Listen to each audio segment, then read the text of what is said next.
I could see it going all the way. Yeah. I could see it going to penalties. Comparable or no? No. There's something in the water down there in Adelaide. So he was actually crowd surfing on the train. As I closed my eyes, I swung my head and never hit the ball. Hello and welcome A-League fans to another episode of the A-League's Download presented by Isuzu Ute. All tied in the first leg of the preliminary final, Newcastle and Sydney. What a great game that's going to be going into the second leg. Newcastle the favourites, but Sydney are showing signs that they could be in that final. Adelaide all to play for with that second half goal to go back to Coopers in front of what's going to be a thrilling home crowd against Auckland. A few injuries. We've got a lot to break down of last week and of the week coming. This is going to be a big show. I'm your host, Jake Barker-Daish, and two guys that know all about big games and finals. Thomas Sorensen and Archie Thompson. Guys, we have some blockbusters ahead of us that set up beautifully. No, it couldn't have been any better. As I said, two draws in the first leg. Again, I think, there's a lot of question marks, but a lot of excitement going into next week. Archie, did it go the way you expected this weekend with the results? Well, I thought there would have been a few more goals, but you could see that the home teams know the advantage of their home, having their own first game at home, considering, you want to try to build up a lead, take it to the next ground because it's going to be volatile. Cooper Stadium finals time, there's nothing like it. It's electric, and it can be very intimidating for players to go there. And then also to be able to go to Newcastle. We saw that last match of the season in the derby where it was full. That's going to be amazing. So I would have thought there would have been a few more goals, but both of those home teams started really well. They just probably didn't capitalise on the chances that they created. Yeah, very well said. And we're going to get into the games and goals just quickly. But around Sydney FC in particular, Patrick Kisnorbo, Thomas, he's done a great job. He's been sort of known for his clean sheets and defensive setup with the Sydney team, playing some young players, some big names on the bench. I mean, is he going to change up how he operates going into this second leg, or do you think he's going to keep pushing the Okons, the Thiago Quintals, and leaving the Arslans and Patrick Woods, if you will, on the bench? Why not? And I think it's just been, he's small layers he's added to the team. He's come in, he's stabilised. It wasn't like we were talking about, they weren't impressive for the first 4 or 5 games he was in charge. But you can see the improvements. You can see the confidence in what he's telling them. The way he wants them to play. And as you said, he's installed confidence in these young players because, Okon and Kimijo, I think, was immense in that midfield. Again, and to have the ability to bring on Champusano, Lachie, those players from the bench is a huge advantage because that's sometimes the hindrance for some teams in the A-League is that then we have to go for the 17, 18, 19-year-olds. They're in a good position and they've got, a lot of them got finals experience. So they're going to Newcastle. They know what to expect. And Newcastle at home and they haven't really beaten a top 6 team for quite a while since they beat Sydney. Since December. Yes, since they beat Sydney, I think, in December. So, you know what? I think there's should be a lot of belief in that Sydney camp. Well, as we bring up the goals, Archie, the actual performance of Sydney was better than probably what we saw against Victory. They were a bit more dominant with the ball going forward. And this was a massive moment for Stamatopoulos, wasn't it? Yeah, and you had questions on the marking there, Thomas, didn't you? Maybe Nata needs be a little bit stronger there, but I think for Stamatopoulos to show that aggression, especially in that 18-yard box, was needed. And this, for me, epitomises Newcastle. I mean, they can talk about the goals that they score, but I thought for the first half, especially that 20 minutes, they were under the pump. And I think you can see from both sides what they've improved on. From Newcastle at the start of the season, scoring goals was not a problem at all. Defending was. Now that you can see that they're staying in games and being more resilient in that way. Now you've got Sydney FC that, again, you talked about the performances. I thought they were going to bow out of this final series very, very quickly. But you see what Paddy's doing. Defensively, they're great. Now I was just questioning the ability to go forward. in that game against Newcastle, they show they can do it. So, man, it's going to be an exciting last match. I don't know which way this. Yeah, it's a bit of a flip of the coin, Yeah. but you do make a good point around some of the improvements. I do want to touch on a couple of players, Thomas, some usefulness, if you will. I mean, they're playing above their years in Paul Okon Jr. and Wataru Kimijo. I mean, just some stats from them. Kimijo had 78 passes at 88%, Okon 71 passes at 95%. And more than half of those were in the actual opposition half. So they're not just playing backwards, they're trying to find positive passes forward, but physically they've been really strong and asserted themselves in these games. Yeah, and I think that's what you need. You need that combination of the creativity, but also you need that steel. And I think they're coming of age, and you can just see they're playing with that youthful exuberance. They're playing with that energy, and they're positive, and that's all you need. You know what? I think it's brave in some way from Kisnorbo to put that faith in him. But they've showed up until this point that they can carry it. And you know what? I'm looking forward to that second leg because it's likewise at Newcastle. They've got that youthfulness, and it's going to be a great game. Yeah, it is going to be a great game. Well, it could have been a Sydney FC advantage going into the second game because there was a late penalty shout, Archie Thompson, on Ahmed Arslan, and we're all a little bit split and tied on. Yeah. We think this is the right call, but maybe technically was a penalty. But take us through this because this could have been a really changed the whole fixture. Yeah, definitely. And this is how I'm going to analyse this bit of footage: is that it's probably a penalty, but I'm glad he didn't get it. Just because you want the game to go to Newcastle on an even keel. Who would have known that maybe Sydney being up 1 goal, that might change the match that goes to Newcastle. But I think you come in at that speed and you don't get the ball and you're hitting the man from behind.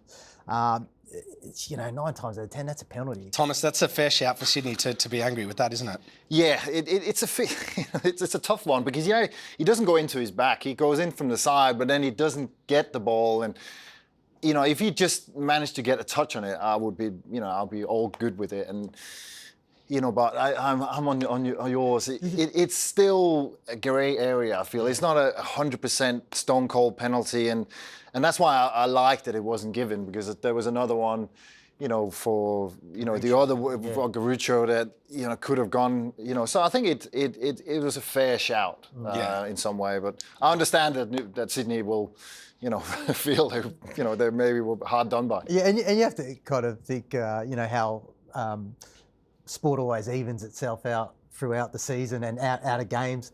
And, being an ex-Victory player. Oh, yeah. It was a penalty there. It was a goddamn penalty. Yeah. Apparently Jason Davidson's shirt's still being pulled. It's like they hang it up and you can see it just like that. Yeah. But, they were very lucky to get away with that. They probably, with that one, Yeah, you got to ride your luck sometimes. Yeah. It's a bit of karma. Yeah, no, fair enough. We're definitely going to break down Newcastle's game going into the second leg. But, Thomas, I think one of the reasons why we know they're so dangerous is because of their free-flowing attack, the options they have going forward. They're not in a game. They only need one moment, one counter-attack. And this was probably a key staple of that against Sydney because Sydney were dominating and then the ball falls out here. Yeah, it comes from, Delionov, who's had a good season. And then just the quick counter-attack, but also you can see Eli Adams here. He runs past 2 or 3 Sydney players. So there's all the effort, the belief. I'm still going back to when me and Archie was talking to him after the victory game a couple of weeks ago, and just to hear that belief and everything that's going around the team. They get a bit of luck, but Clayton Taylor deserves that luck because he takes it on and then Eli Adams, and then the celebration as well. The way he sort of stood there, statuesque. I think it's fantastic. It's an attitude, and this team's got attitude, and I love it. Yeah, no, I couldn't agree more. Well, Arch, I guess we probably thought if it was 1-1 going back to Newcastle clear favourites. They've been great all year. But ultimately, they haven't won a home game since December. Yeah. And Sydney have done a couple games now that most people didn't thought, especially the way they beat Victory. The performance against Newcastle in this first leg was so impressive. Are you still as confident as in Newcastle as what the A-League world was, or has it shifted a little bit after the last game? Look, I think, well, they did have the win in the derby in that last game of the season, Newcastle. So I think they can build confidence off that, and also lifting the trophy in Newcastle, but I know that their performance needs to improve from that match. I think even Mark Milligan mentioned that they need an improvement if they're going to try and compete with the Sydney team. If they're going to not have possession of the ball and use their counter, you can't afford too much time on the ball with Sydney the way that they're attacking at the moment, and they've got confidence. But they talked about the belief, like Thomas said, and they're so resilient in their defending as well. And it will just take a bit of magic from some of the younger players up front, and that atmosphere. It's going to be, I think they're definitely favourites in it. Yeah, and I think my only worry is sometimes the physicality in those moments. We saw the goal they conceded here. There was a few instances on set plays where, Delyanov was flapping. They didn't sort of get the ball cleared too convincingly. And I think that's where, these games are so tight. Like, even though Newcastle have had a great season, it's going to come down to moments. And that's where you just can't afford a bit of sloppiness, a bit of weakness or anything. And I think that's maybe where Sydney will have a slight advantage going into this game. Yeah, well, I've got to correct myself. The Newcastle's last home win was in December, but that was against top 6 teams only. So it's against the top end that they haven't had great home form of late. Just quickly, no Lachie Rose as well on the weekend. That's a big loss. Gibson came in and fought hard, but the real estate of Lachie Rose, they need a play like that to make a difference going forward against Sydney. What I want to do now, though, is put your Patrick Kisnorbo hats on. Arch, we'll start with you. If you're the Sydney FC coach, how are you approaching this second leg? Because we saw the pragmatic version of Sydney against Victory, but we now can see that they can go and dominate and put pressure on Newcastle in the first leg. Will they do that again? I think they will. I don't know. Yeah, I wouldn't want to change that performance because it was probably their best performance in an attacking sense under Patrick Kisnorbo. And you can see that the way they went at that Newcastle team. And so if I was Patrick Kisnorbo, I'd be going, look, guys, let's stick to what we know and what we're doing. It's working, and those improvements that we're making in that front line, let's continue to do it and really put the pressure on Newcastle, because they really put the pressure on Newcastle. They didn't let them play any of the ball. They closed them down nice and high where they wanted to win the ball up high, so they're immediately on the attack. I think you need to come with that sort of energy and not change anything from that first match. Thomas, are you changing anything? I've been a part of teams where they've had a set team going into a final, but then the coach has ripped and replaced it with just experience for the massive games and massive moments. And sometimes that works, sometimes that hasn't. Kisnorbo's strength's been throwing a cool Okon on the right wing to go at a Franco Lino and Thiago Quintal playing central instead of Arslan. What do you see him setting up as? Do you think that he's going for this one now that he's kind of shifted his way there in a more pragmatic sense? I think so. I think he, even when he was at Melbourne City, I think he's a coach that believes in young players. I think if they show him the effort, if they show him the discipline and the tactical knowledge, he's not afraid of putting them in. So I don't see many changes. And I also think the multipliers for a lot of these players, the Quintals, that's in and around the box, Kimijo. I think that's where they're strong. And I think that's where they can do the most damage. Yes, sitting back, yes, they can absorb, but I think that's also where Newcastle are strong as well. So I think you'll benefit more from trying to be on the front foot and try to dominate and try to get Okon controlling the game. And I think they'll do that and try to do it in this second leg. And Jake, to your question, I'd probably put Lolly in. Yeah, take that. Yeah, I think that's a great call. Yeah, if he's fit, he's played what? How many minutes did he play? He probably played 60 to 50 across the last 2 games. Yeah. If he's fit, I'd be putting him in the young guy. The young guy's been great, but with Lolly and his quality and experience, that's probably the only little tinker I'd make. And I guess we've spoken forward of the pitch or from the midfield line, but Alex Grant, no Tisserand, Popovic and Courtney Perkins have been fantastic as well, so we've got to give them some credit. Just quickly, gents, quick tip then. Who's going through this game? Sydney, Newcastle, in Newcastle this Saturday. I could see it going all the way. Yeah. I could see it going to penalties. And then, you know what? I could see Newcastle just the wave they've been riding, that they have the confidence to just go in and win it on penalties. I think it's going to be super tight. I don't think there's not going to be one team running away with it. And you know what? I would love to see Newcastle. I think for the season they've had, I would love to see them in a grand final. So I'll tip them. Yeah, and my head kind of says, look, Sydney and the way that they performed in that last game, the experience. My heart says Newcastle because of the season that they've had and the young guys and, Mark Milligan coming into the helm and completely changing the dynamics in the club, in and around the community, the love back for this team. I mean, it's the story. I don't want it to end now. I think it'd be nice to finish on a good story. Well, I've got a feeling Sydney FC is going to get this win because they played in front of that frenetic atmosphere at Amy Park and got the job done, and this will be no different in Newcastle. Now, if you were following my socials, you would have seen that I was in Auckland over the weekend. There was a video of me jumping around with some of the Port fans on the way there. We need to see that. Which might have been a little bit unprofessional by me, but nonetheless, I was having a laugh. Well, wait till you see Rashid Lord Mahazi, who's on the show. He was actually crowd surfing on the train. That video hasn't come out yet, but that was definitely a thing. But guys, this was an electric atmosphere. It was hailing in rain. It was 16,000 New Zealanders in the ground, and it was a great first half from Auckland. And you felt like they were going to go on and capitalise and do more. But we'll have a look at this. A couple of key moments in the game, really, from some injuries for Auckland players, which puts a bit of doubt going into the second leg. The first one here was Guillermo Mai with a clearance, which seems to be holding the back of his ankle, maybe his Achilles. He was in crutches at the end of the game, so I don't know if that's as serious as that sounds, but it seems like he's going to be an unlikely one. And then Howison had the eyeballs poked to the back of his head and sort of lost his vision and equilibrium, if you will, and was taken off after this. This changed the game, Thomas, really, for Auckland and allowed Adelaide back in it. Yeah, it took the momentum out of it, definitely, and gave Adelaide sort of a foothold. And I think Guillermo May, I think it will be a massive miss because I think him and, Cosgrove, the way they've sort of fed off each other, you have that, big man, small man, and, has... Like us. On the couch.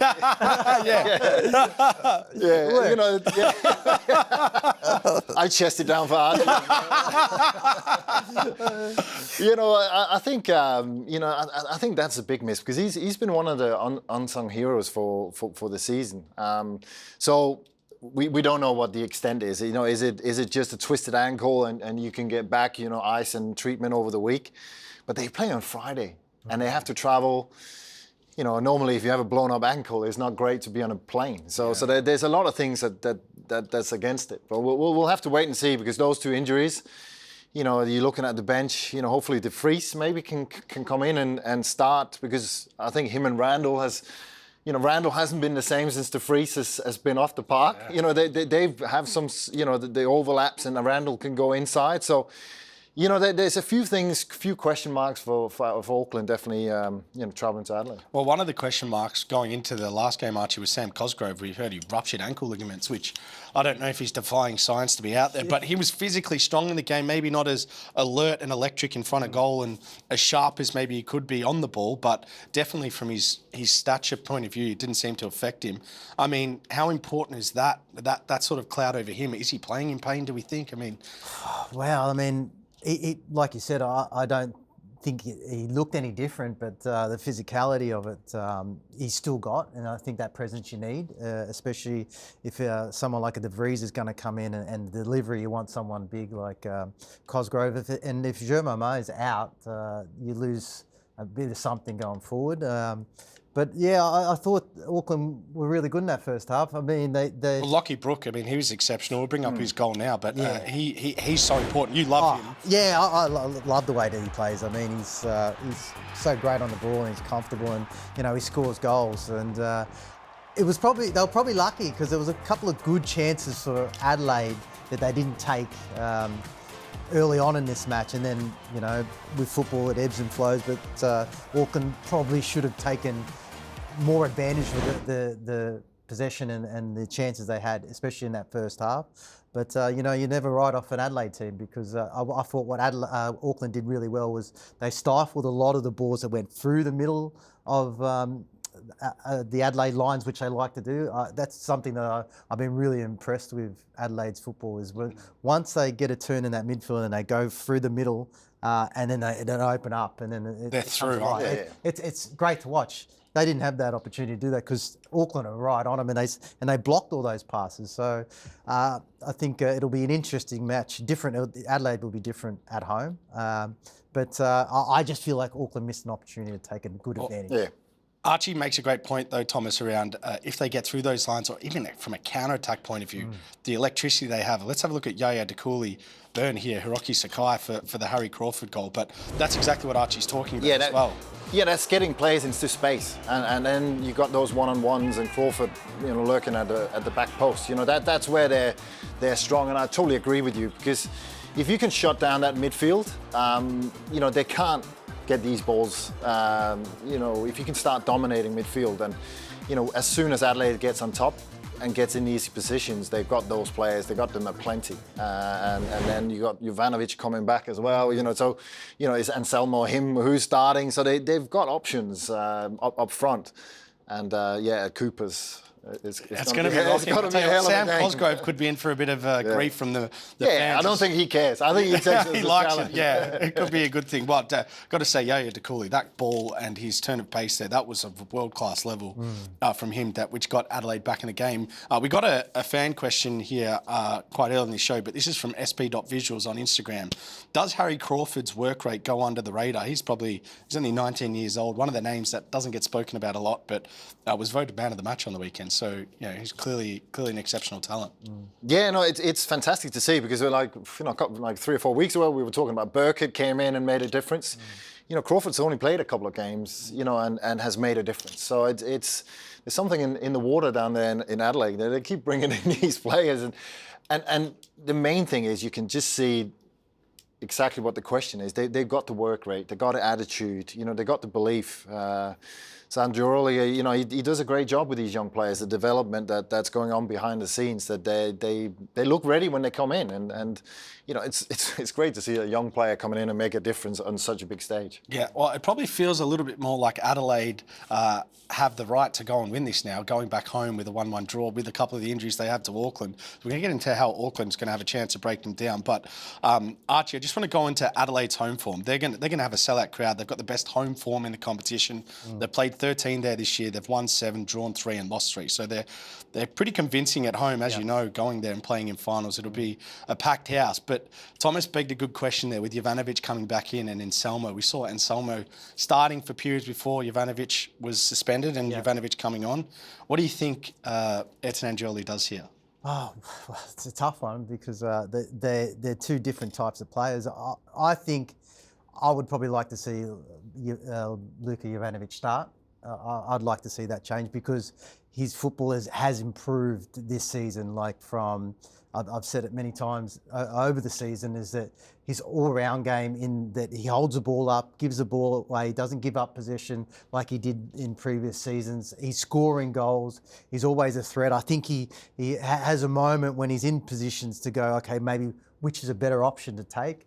I think that game of his has improved. So I would like to probably see him start. And you're talking about Cooper Stadium. I mean, I played so many times there over my A-League career with finals football, and not even finals football, because the rivalry that we have there.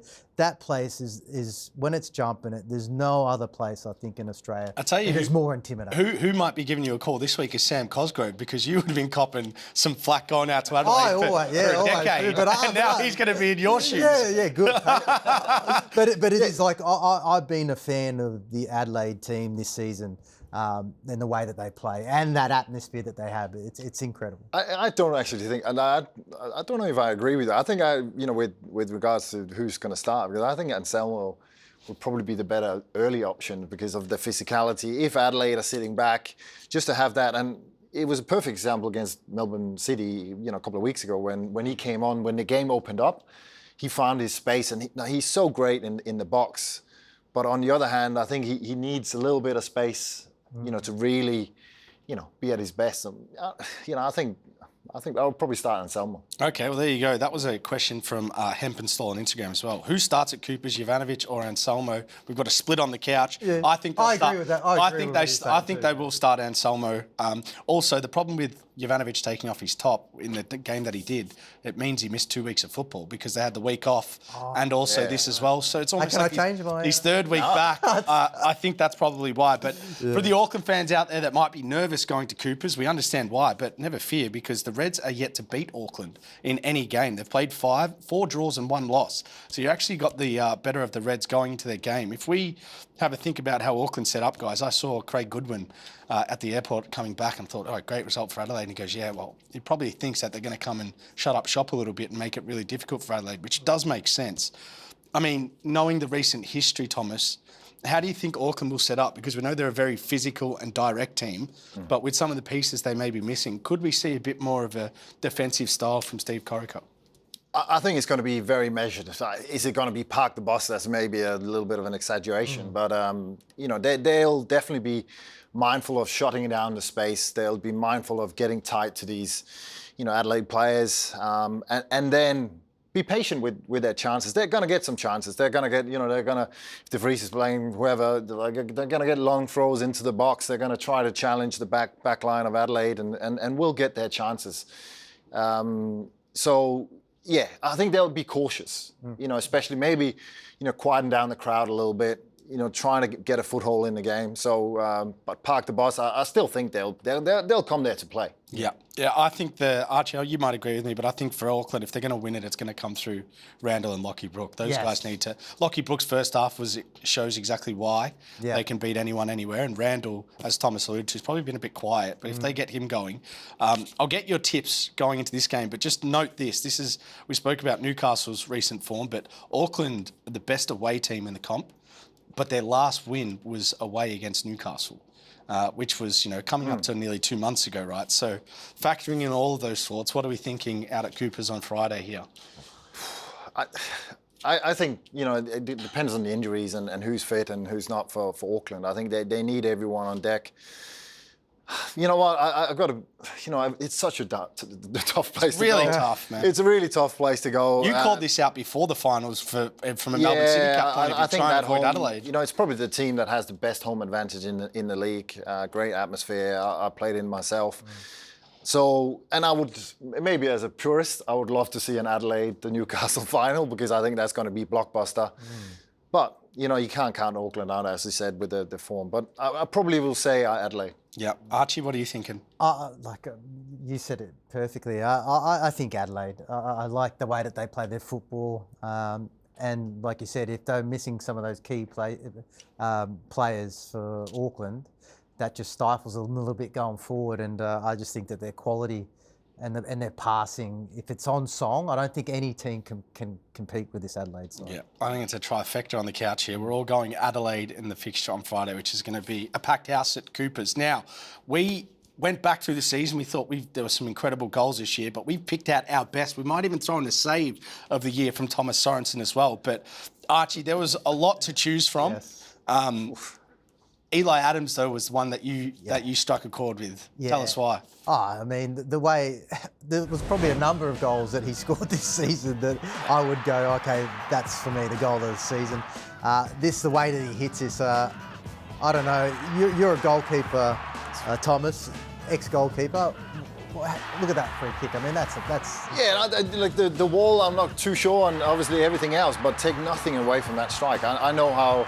That's how it reminds me of that iconic goal Ronaldo against Portsmouth, I think, where David James was just standing there. Yeah. It has that, and I know how hard it is. You can say you keep on this and that, but the movement on the ball and the pace, you only have a split second to make a decision, and even if you do make the right decision, the ball still flies past you, and that's, I got huge respect for players that they've practiced it, you know how many hours they've spent on the training field to perfect it and then to deliver it in a game.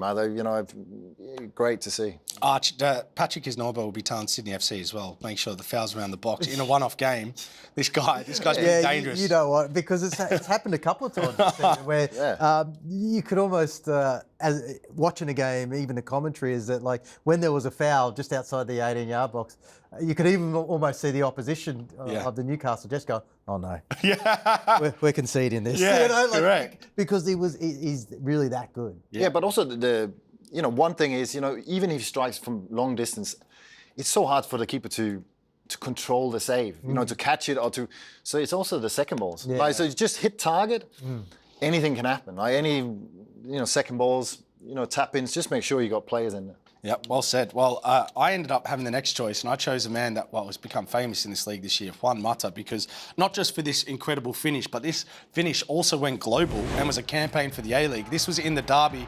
Juan Mata, the ball falls loose, and he does what he does best, capture the opposition out when they're not ready. Wonderful technique.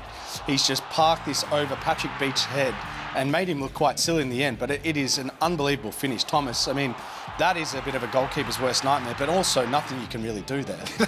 You just know you're running back for no avail. But again, it's the quick thinking. He's running towards it.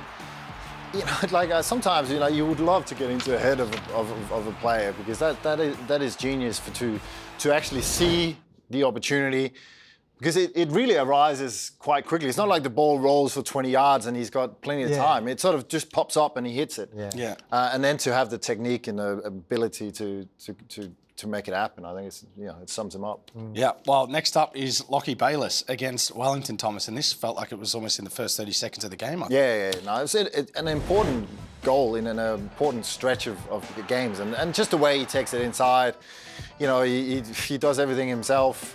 Just the abilities in small spaces, and this is an unbelievable strike as well. So I think that everything that went before, then the strike, I think, makes it definitely one of the best goals of the season. And that's why they're so dangerous, because the players like Lachie Bayliss, you can't not think of anyone's a threat there, Archie, can you, in that team, because they can all do it. Yeah, and this is where Sydney FC need to be really strong in the way that they defend. They can't allow any of that time and space, because of how many times have we seen this season that Newcastle score absolute bombs, or they can make stuff happen. It's incredible. Yeah, well, save this even, Thomas. What have we got? There was a few options, but you landed on. There's been a lot of great saves. I tell you what, you can't not say you're a balanced pundit, because you were, wouldn't say critical, but you were sharing views of Dalianov earlier in the season that he could do better, and you've rode that wave with him and given him the plaudits, but you've also given him save of the season as well. Yeah, no, I think there's a lot of things that go into a save. There's obviously whatever how spectacular it is, but there's also the importance, and this is, he saves the game. They're winning 2-1, and then the little cravat is that it actually Lawrence Thomas that heads it. I couldn't believe that. And that is probably the worst thing that could happen in any keeper's. It's the other keeper to actually score. There's no bigger humiliation. I never tried it, but I always used to in games. I always have a game within the game where I was, I'll be trying to beat the other keeper. I'll have a better game than the other keeper, and that would be a total humiliation if the other keeper came up and scored either on a penalty or there. But it's a fantastic reaction. Have you come close to going up and? I was close once, but I actually thought I had scored against Chelsea. I came up and ran towards the front post. Ball was perfect. I was there. And typical, I wasn't. So I closed my eyes, I swung my head and never hit the ball. No. What happened? Cudicini actually got his hand just in front of me and punched the ball away. And I was like, what happened? No. That's the closest I've ever been. Maybe I saw the celebration. Yeah. Oh, wow, that would have been some story. Goal against Chelsea, but his eyes were shut and the keeper got there before him. So exactly. Reality struck for Thomas Sorensen. Yeah. Hey, the Ninja A-Leagues, we are at the pointy end. And when I mean that, the grand final is going to be played this Saturday afternoon, 4:50, Wellington Phoenix against Melbourne City. Now, we know game one for Wellington Phoenix against Brisbane Roar. Wellington had to overturn a 2-1 deficit, which was played in Brisbane. The second leg was in Wellington, and Wellington did what they did best. They got the win at home. They're very, very tricky to play at home. This was their biggest crowd this season, 6,000 people in Wellington. Michaela Woods with a double here, and she's been exceptional since she's come in January for Samba. 7 goals and 5 assists in her 14 games, Thomas. She's going to be a real problem for Melbourne City's back four going into the grand final, isn't she? No, she's an X factor. She's obviously come in as a substitute, mid-season, has made a massive impact. But she's got the pace, she's got that physicality, and they've got some experience, Stott at the back there, so they'll have to watch every single run, and as a defender, you then got to play with a little bit of a margin against Woods, because she's got that pace and showed it in this game. She made the difference. Archie, just as a striker, I mean, some of those runs as well off the shoulder, the gambles, the taking the risks. We saw the second one pay off with a mistake. I mean, that's a bit of a nightmare for defenders to defend against, isn't it? That's something that I know you used to always do. You're always making runs constantly, and you might not get it 9 times, but that one time you're on. Yeah. And she seems to have that. Well, this is probably the most important run she's made because she doesn't give up on the ball, and that's why I think with some strikers an absolute nightmare is to defend against, because that they're going to challenge absolutely everything. So you can't make a mistake because you know that they're going to pounce. And Michaela did on that occasion, and she puts her team into a grand final, and it's just amazing to see where this club has come from. Like, it's the second, third year in the competition, and to be able to recruit and get the best out of the girls and has just been absolutely amazing. It was a first grand final for in either competition. Oh, wow. Congratulations to the Phoenix. Yeah. I'll tell you what, Melbourne City, they were pretty comfortable against their games against Melbourne Victory. They performed really well. They kept a clean sheet, 1-0 across both legs, goals to Letitia McKenna in the first leg. Archie, this one from, I think, 18-year-old Shelby McMahon was a hell of a strike, if you pull it up. But the ball was bouncing around Thomas's Melbourne City, looking to get the stretch, and then this one, Arch, was brilliant. That's just such a sweet hit. I mean, the technique to be able to hit that on the ball coming down from such height, she had to time that perfectly. And you have actually mentioned, Thomas, about this girl's quality, that it won't be too long before we see her in around that Matilda squad. No, I think she's a great prospect. No, obviously this showed her, technical ability, but her work rate, I think she was well involved, in that midfield. So, it was 2 professional performances from Melbourne City. I don't think it was, unbelievable in any way, but they're a solid team, and they just get results. And Mira's, the goalkeeper, has been in great form. So, they've McNamara, they've got difference makers, and then if they can get a couple of the young players to step up, it's going to be a tight final at AME Park at the weekend. So you see just the key battle, though, is that Michaela Woods, that getting in behind is the real stretch for them? I think if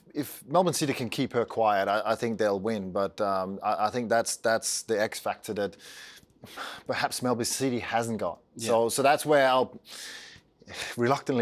give I'll give Wellington a little bit of an advantage. That must hurt him. And I'll be going to the finals, so I'll be wearing my Melbourne City scarf and hoping for a City win. But I think it's going to be a tight fight. I'd argue it's been one of the best Ninja A-League seasons yet, with the quality goals, the performances we've seen. So a massive good luck from the A-League downloads to both Wellington and Phoenix. Melbourne City, as I said, 4:15. That'll be playing at AME Park this weekend. Now, audience questions. We know it's the pointy end of the men's and women's seasons, but we've got some great questions coming in. Every Sunday you'll see it up on the A-League stories to ask myself and the panel some questions, and boy, do we have some pearlers today. First one, Thomas, is going to be with you, a bit of a goalkeeper question. This is from Andrea1380_S on Instagram, in brackets, for Thomas. Okay. So, I mean, perfect, yeah. go figure. But where does Josh Smits, Adelaide goalkeeper, for those that don't know, rank among the best keepers this season? We don't speak about him a lot, but he seems to have done okay. No, I think he's done great. If you look at it statistically, he's right up there with, you've obviously Devilish Mears and you got Redmayne, who I think has been really good, but I don't think he's far off that. I think he's been consistent. I think that's what you want. He's experienced. I think, that Adelaide side, we talk about all the young players, but sometimes you need that, a little bit of an old head in the team, and I think he's provided that. So, he's in my top 3. I think he's just been steady all the way through, and probably maybe overtaking Patrick Beach as the season sort of progressed in my book. He's very commanding, but he's also got a calmness about him too, which is important for a young sort of defence. You can see, one thing is, we always judge on saves and all this, but when you watch the games, you can see his leadership, and you can see, the rapport he has with the defenders, and how they respect him, and that sort of, that means more to me as a goalkeeper, and it's that sort of unseen that I feel that that definitely helps that back line of Adelaide. Now, this one might bring up some PTSD for Archie Thompson, but this is a great question. Fletcher Walpole on Facebook. How does this Newcastle Jets side compare with the previous famous A-League teams like Roarcelona, Archie? You mentioned them before, but they were a hell of a team. Yeah. Comparable or no? No. Nah, not.